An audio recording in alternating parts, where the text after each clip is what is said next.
Everything is great, everything is grand. If only Tiana's Bayou Adventure had a few fans. That's what Disney Imagineering must be singing.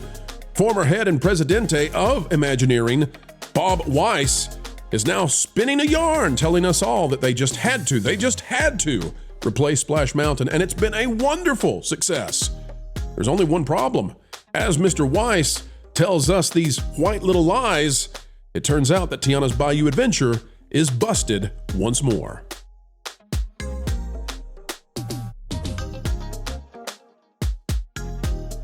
Hello, folks, and welcome back. It is a joy as ever to spend time with you, explaining entertainment, keeping you ahead of the culture curve. It's what we do, and we're coming to you from a studio in somewhere sunny USA, where the sun is always shining, and Tiana's Bayou Adventure every once in a while comes a calling for our attention, even when it is not working. And that, by the way, is not uncommon. Folks, one thing that is common, clicking the like button. Let's do it. Let's go. And we'll get on with the show. A panel of excellence, a video of gold. Here we go. You just can't believe it. From Brer Oswald, Bob Weiss is a clown. One of the worst presidents WDI, that's Walt Disney Imagineering, ever had. Good riddance. Here's what Bob Weiss had to say, and then we'll show you what the reality is on the ground. It's a rough decision to do Tiana's, not because it was a hard decision in itself, but because it occurred in the depths of COVID. It was in the slowest. Oh yeah, it was all about COVID. Oh yeah, that's the reason they did the thing. Yeah, COVID. Mm-hmm. All the parks were closed. Everything was down. Can't say that thing about Summer of Love, can we? No, can't say that. And to make a decision to do a change like that and a huge investment, both Walt Disney World and Disneyland, we all sat around and kind of held hands. Figuratively, because we couldn't hold hands because we were wrapped in bubble wrap because we were terrified. Oh, that's a really good point. I wasn't thinking about that one. Investment, both Walt Disney World and Disneyland, we all sat around and kind of held hands and said, you know what? The timing is right. It should be done. Because we're terrified because they're about to burn down our Disney offices. Oh, dear God, help us.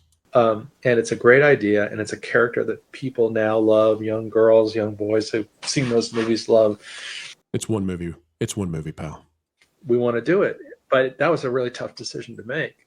So now that we're out of COVID and we've kind of survived, it's joyous. I mean, I went to see it at Disneyland with the team a few weeks ago for the first time. It's a joyous, wonderful celebration of a new thing, and it's still a fantastic ride. Oh, is it, Mr. Weiss? Coming to us on the same day from Blog Mickey, Tiana's Bayou Adventure to close early through February 6th. Low demand or maintenance needs? That's right, folks. On both coasts, this attraction cannot stay open. Tiana's Bayou Adventure will close early over the next 2 weeks, closing at 6 p.m. some days, 4:30 p.m. on one occasion, and having longer operating hours on the weekends. Here's a look at the attraction's operating schedule for the next 2 weeks.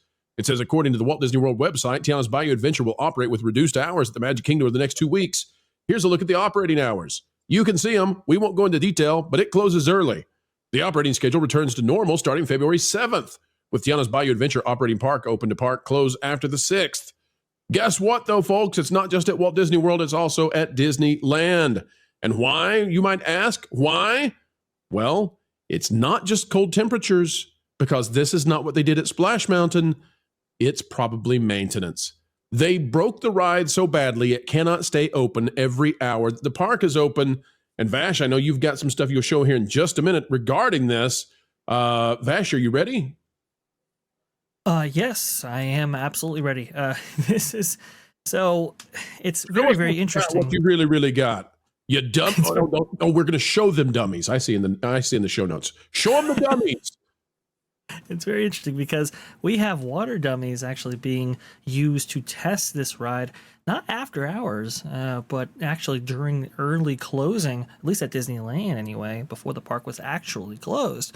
So this was very, very interesting. I believe the attraction is back to its normal schedule at Disneyland, but it's very bizarre because it was closing at as early as 8 o'clock, which is very unusual, given that the park regularly closes anywhere between 10 to midnight.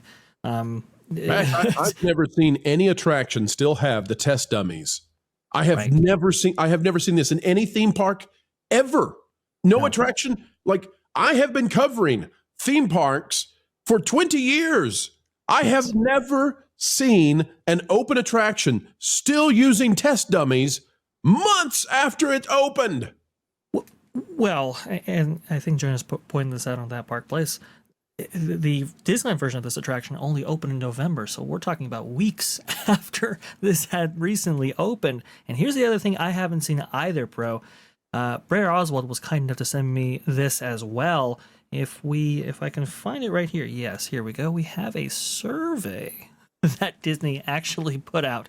Now, this I have never seen before, so I can't tell you which version of the attraction that this person ultimately rode, whether it was Walt Disney World or Disneyland. Hold on. This is mind-boggling. Please, Vash. yes, They have cameras. They have surveillance.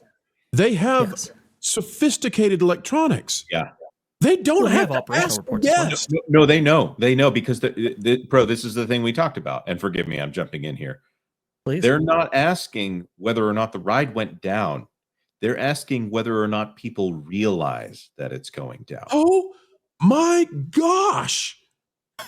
They broke it so badly that they don't even try to fix it. They're just trying to figure out if you notice if it's broken anymore. Right. Yes. You can see right here this survey. Which of the following best describes your experience riding Tiana's Bayou Adventure on January 18th? First question was, or answer, I rode it successfully without any issues. Second, I rode it successfully, but some show elements did not appear to be working. Third, I rode it successfully, but the ride was interrupted while we were on it. Fourth, I rode it successfully, but the ride was interrupted while we were on it, and some show elements did not appear to be working. And fifth, we were evacuated and had to exit the ride before it was over. They have operational reports. They have all this data. They understand. And by the way, the fact that this attraction was even allowed to run with some of those main show components not working to the point where we actually have to survey about it.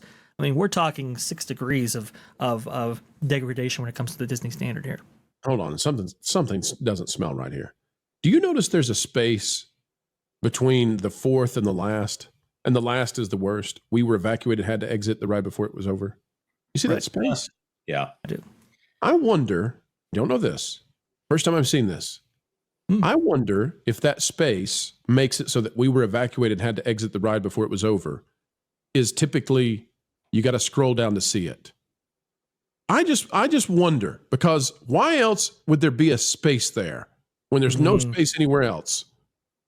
Maybe that's conspiratorial on my side, but you know what? After this guy sits there and brags about the decision they made, and it's joyous. They took the world's most popular attraction and they destroyed it. It doesn't work. It's non-functional. People can't ride it anymore. Vash, show us right this. And this is Matt Desmond again, right? Correct. Yes. Look at poor Tiana. This is what they gave us. They're so inept. They delivered a busted lemon. She's not making special spice. She's making lemon every day. It's absolutely maddening because these problems have been a part of this attraction ever since it opened, either at Disneyland or Walt Disney World. Disneyland, in its case, its finale audio animatronic Tiana hasn't been working for well over a month. And I like this tweet here from Five Fires. She's running on the power of virtue, Vash. We're not allowed to criticize. She's a busted mannequin, but we can't say anything negative because she's running on the power of virtue, the right side of history. Right. And in comparison, just, it's down a ways on the 5 there. But if you go down the 5 and if you go down specifically to Universal Studios Hollywood, you can actually see that they have a living, breathing audio-animatronic Indominus Rex over there, Universal Studios Hollywood, as part of the Jurassic World attraction. It is very, very impressive. And again, it's been working pretty consistently ever since it was installed, I want to say about 2 years ago. Yeah, but did the dinosaurs operate on virtue? No, they don't. No, they don't. No, the dinosaurs run on awesome. I just need to point that out. I mean, dinosaur animatronics are where it's at. I'm not impressed. I don't like human-sized animatronics. I'm just going to be very clear on that. I think they're unsettling. The thing that I want to point out, Princess and the Frog, Tiana, that is a character that is all about hard work and opportunity. So she's really, in fact, the opposite of DEI. She was, of course, living in an era where the situation in America was very different. But the entire point of Tiana's story is hard work and a wish.